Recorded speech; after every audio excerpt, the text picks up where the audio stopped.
আহলে হাদিস মসজিদ যদি না থাকে, লেখা যদি না থাকে, তাহলে কত মসজিদ যে দখল হয়েছে।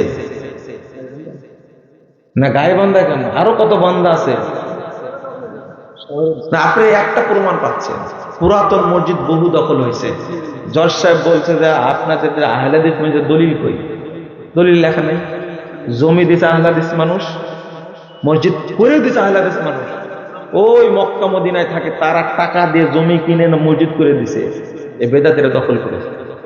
যান আপনি উদ্ধার করেন। ব্রাহ্মণবাড়ি এখনো মসজিদটা তৈরি করতে দিচ্ছে না, জানতো। এই প্রশ্নকারী কে?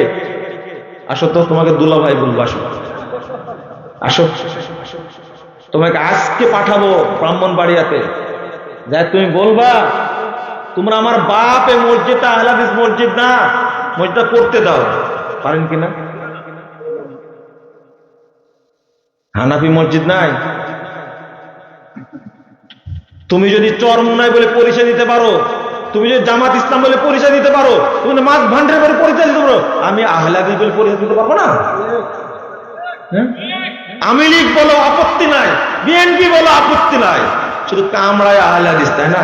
এটাই হলো সংগ্রাম, এটাই বড় সংগ্রাম, এটা ইংলিশের জন্য বড় সংগ্রাম। আহলে হাদিস শব্দ কঠিন জিনিস।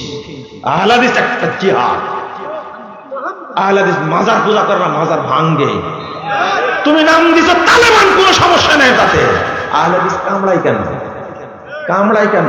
তুমি দেওবন্দি নাম দিছো, বেরলভী নাম দিছো, তাতে তোমার যায় আসে না। আহলে শুধু একটা শব্দ, ভাই এত কামড়াই, এত কামড়াই তোমাকে।